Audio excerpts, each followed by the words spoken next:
Oke, baik teman-teman semuanya, Pilgub di Jawa Tengah ada yang bermain-main dengan lembaga survei. Jadi lembaga survei ini menaikkan elektabilitas pasangan calon gubernur yaitu Andika Perkasa dan Hendrar Prihadi. Kita masih bersama Opung Parbela, kita akan tonton videonya sampai selesai biar teman-teman tidak gagal paham. Tahu kejadian baru-baru ini di Pilgub Jawa Tengah? Ada yang lagi bermain dengan lembaga survei. Tahu kalian? Ya. Ada satu lembaga namanya lembaga survei SMRC. Dari 6 lembaga survei, cuman ini satu-satunya lembaga survei yang elektabilitasnya Andika Perkasa di atas Ahmad Lutfi. Yang 5 lainnya itu Ahmad Lutfi di atas, Andika di bawah. Mau tahu kalian? Ayo kita lihat dulu ya. Ini dia, ya. Biar jangan hoax, nanti kalian bilang pula aku hoax, kan begitu, ya. Lihat ini SMRC, ya. Periode tanggal 7 sampai 12 November menyatakan elektabilitas Andika Perkasa dan Hendi berada di angka 50,4%. Sementara pasangan nomor urut 2 Ahmad Lutfi Tansyasin di angka 47,0%. Jadi ada kira-kira 3% selisih. Kita lihat lagi nih ya. Survei Pilgub Jateng Populi Center. Populi Center mengatakan Lutfi Yassin 57,8, Andika Hendi 32,8. Ya. Turun suaranya Andika. Jadi ada berapa itu selisihnya itu? Banyak selisihnya, Wak. Kalau dihitung-hitung ini ada sekitar 25 selisihnya. 25%. Sekarang lagi nih ya. Untuk indikator politik Indonesia ya. Indikator politik Indonesia ini mengatakan elektabilitas Lutfi Tansyasin itu terekam unggul di angka 47,19% dan Andika Hendi 43,46%. Itu dia. Ya, LSI. Kita lihat dulu nih LSI ya. Oh, enggak, bukan. Kita lihat dulu nih. Ada 3 ini. Yang pertama dari Kompas, yang kedua LSI, yang satu lagi indikator. Ku baca satu-satu biar paham kita semua. Biar jangan dibohong-bohongi. Biar jangan nanti orang ini bilang curang. Padahal sementara lembaga survei pun juga dari awal sudah memenangkan yang namanya Ahmad Lutfi dan Tansyasin. Iya, Ahmad Lutfi dan Tansyasin. Hati-hati dengan permainan orang ini. Jangan permainan lama juga mereka mau bikin lagi. Perhatikan dulu ini. Untuk Kompas itu untuk Andika Perkasa 28,1. Ya, untuk Ahmad Lutfi 28,2. Bedanya cuma 0,1. Nggak apa-apa. Yang penting di atas. Kita tahu LSI ya. Andika Perkasa 28,8 ya. Terus itu Ahmad Lutfi beserta Tansyasin 46,8. Berarti ada sekitar 24%. Nah ini indikator ya. Indikator yang merah itu si Andika 43,46 ya 46. Ahmad Lutfi 47,19%. Jadi kira-kira ada selisih 4%. Ya, jadi total lembaga survei tadi yang kubaca itu ada 6 lembaga survei. Cuma satu lembaga survei yang bikin Andika Perkasa naik di atas. Aduh. Ini ku bilang ya, ini sudah banyak pihak mengatakan bahwasannya Persepi, perkumpulan lembaga survei opini publik itu harus turun tangan. Fair dong, kenapa? Kemarin Persepi waktu ada selisih, waktu yang ada kejadian di Jakarta kemarin itu, ya ada yang selembaga survei yang memenangkan Ridwan Kamil, Pramono di bawah, sementara lembaga lainnya mengatakan Pramono di atas, Ridwan Kamil di bawah. Kenapa di situ Persepi turun tangan? Kenapa di Jawa Tengah Persepi nggak mau turun tangan? Ayo dong, fair dong. Kenapa? Karena kandang banteng. Jakarta nggak ada kandang banteng gitu, mau kalian turun tangan. Makanya Bapak Joko Widodo ketika ditanya, Pak, ada satu lembaga survei Pak yang memenangkan Andika Perkasa. Ush, jangan sombong. Jangan sombong. Itu dibilang Bapak Jokowi kan. Kayak mana mau ku bilang biar tahu kalian ya. Coba perhatikan kalian aja. Di Boyolali, di Klaten, di Sragen, di Solo, di Jogja, di mana-mana. Yang namanya Ahmad Lutfi itu nggak bisa dipungkiri banyak kali pendukungnya. Betul, ya emang. Dan sekarang biar tahu kalian terjawab sudah. Kenapa pasangan Andika Perkasa dan juga Hendy tidak melakukan kampanye akbar? Ini aku curiga ini. Ini aku bilang sama kalian. Aku udah mulai curiga nih. Kenapa mereka nggak melakukan kampanye akbar? Yang pertama sebetulnya mereka sudah tahu bahwasanya secara survei mereka sudah ada di bawah. Oke, secara survei ya. Oleh karena itu mereka tidak berani untuk membuat kampanye akbar. Karena apa? Buang-buang duit. Tapi alasan mereka apa? Alasan mereka biarlah kami melakukan kampanye di dapil-dapil masing-masing katanya gitu. Bilang aja takut kehilangan duit. Karena apa? Atau juga sia-sia. Ya, karena mereka dapat pengalaman dari Pilpres kemarin. Waktu Pilpres kemarin mereka melakukan kampanye sia-sia. Yang datang cuma mau nonton konser. Begitu munculnya kemarin muncul itu calon presiden dan wakil presiden pada pulang semuanya. Jadi bisa dikatakan ku bilang ya, ini PDIP trauma. Trauma karena apa? Yang pertama, mereka nggak akan ada yang datang kan begitu. Ada pun yang datang paling cuma nonton konser. Yang kedua, mereka trauma. Nanti ketika ditanya nomor piro katanya begitu kan, 1 katanya nggak loro. Nomor piro hiji loro. Takut mereka digini-giniin lagi. Bayangkan kalian.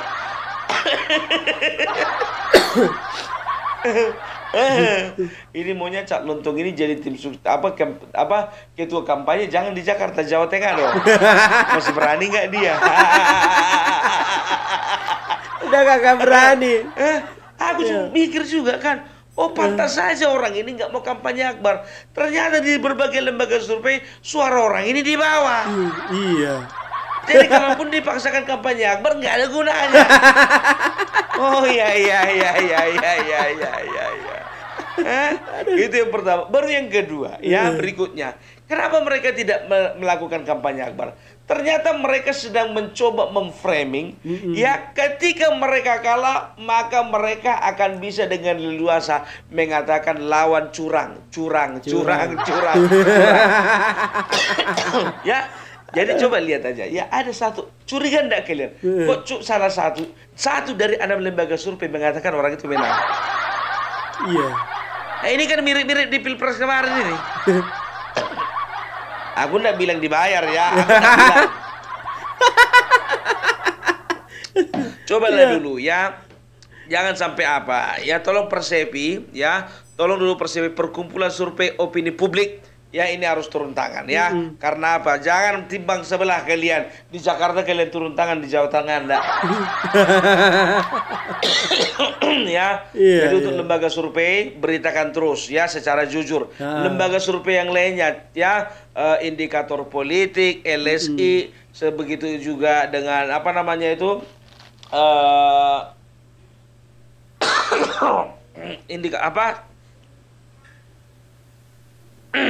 udah lepas gigi palsuku. Aku jujur aja ku bilang, aku agak heran juga. Ya ketika melihat banyak di TikTok itu yang disorot lepasnya gigi palsunya Pak Lutfi. Nggak berbobot gitu loh. Yang lain kayak di komentari. Masalah coba gigi palsu itu kan biasa itu. Dibilanglah janji palsu sama seperti gigimu gigi palsu. Enggak, opung lagi batu ini. Sama kita juga. Sampai di mana tadi gigi palsu? Yang dikomentari itu visi misinya dong. Yang dikomentari itu programnya. Jangan gigi palsu orang kalian komentari. Jijik kalian ngeliat kalian. Ya, yang dikomentari tuh ya Andika Perkasa ketika ada yang nyanyi lir. Dia nanya lagu Jawa ya. Ketika ditanya sama Luffy, apa namanya, nama desa yang paling ujung-ujung paling timur, nggak tahu dia. Kayak gitu itu yang fundamental yang dikomentari, canggih palsu dikomentari. Kalian bikin pula di situ gigimu sama dengan janjimu sama-sama palsu. Kalah apa? Ya, jadi kalau aku jujur aja aku bilang, kalau kemarin itu sempat aku memang agak bimbang dibikin survei ini. Makanya kok bisa imbang orang ini Andika sama Lutfi gitu kan? Apa memang betul? Oh, bisa jadi karena memang Andika Perkasa ini bisa dikatakan punya kepribadian baik menurut orangnya. Ternyata makin ke sini ada yang main apa tuh, main survei. Ternyata ya udah bahaya tuh. Udah nggak laku ya. Jadi untuk teman-teman dan saudara-saudaraku yang ada di Jawa Tengah ya, jangan sampai lupa ya, jangan pernah kalian coblos orang yang mau main-main dengan lembaga survei. Tahu nggak kalian? Jujur aja, ini kepanikan ini ya. Karena apa?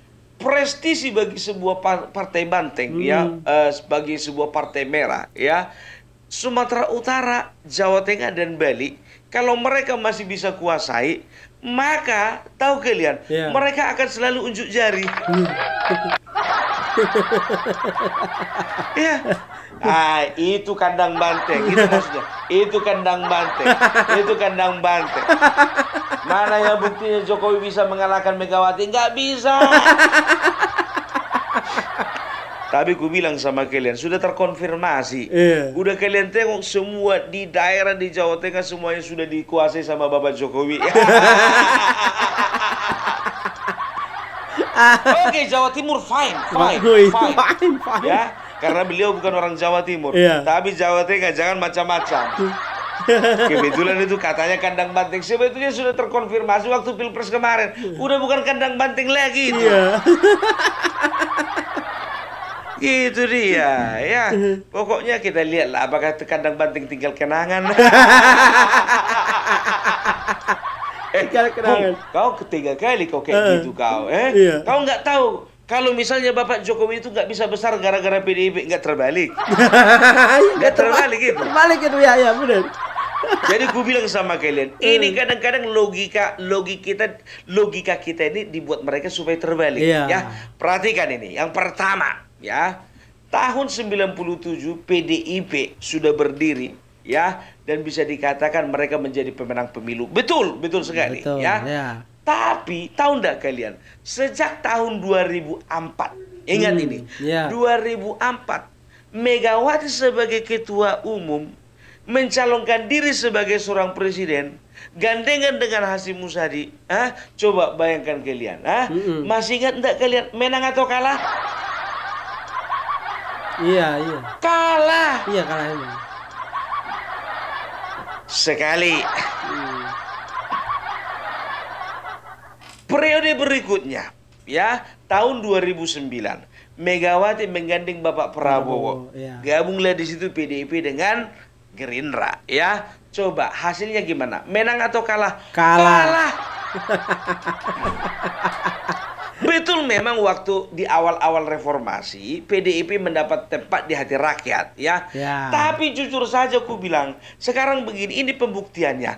Kalau memang PDIP masih ada di hati rakyat dan juga Megawati memang betul-betul masih ada di hati rakyat, kenapa 2004 kalah? 2009 kalah. Dan akhirnya adalah sesosok orang yang dibilang katanya wong deso dari kota Solo, tahun 2014 ketika mencalonkan diri, ya, waktu itu ada beberapa calon. Ternyata ada dua poros, Joko Widodo dan juga Bapak Prabowo, ya. Bisa dikatakan Bapak Joko Widodo selain dia mengemban misi bagaimana supaya berhasil menjadi seorang presiden, beliau juga mengemban misi bagaimana supaya suara partai PDIP juga naik. Akhirnya apa? Oleh karena sosok Bapak Joko Widodo, suara PDIP naik. Setelah 10 tahun kalah, akhirnya menang pemilu. 2019 begitu juga. Dicoba sekali lagi. Dan apa hasilnya? Bapak Joko Widodo mampu membawa partai PDIP menjadi partai pemenang. Bener itu ya. Itu dia. Iya. Aku bilang sama kalian ya. Setelah itu apa? 2024 ya. 2024 diharapkan oleh partai PDIP Joko Widodo masih bersama-sama.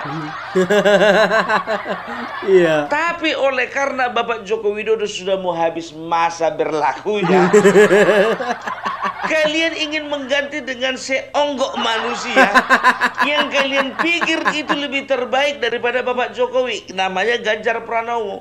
Padahal Bapak Jokowi ya pada saat itu memiliki mimpi besar bagaimana ya PDIP bisa tetap berkarya bersama-sama dengan Bapak Prabowo. Betul. Bapak Prabowo sebagai presiden, Ganjar nggak ada salahnya sebagai wakil presiden.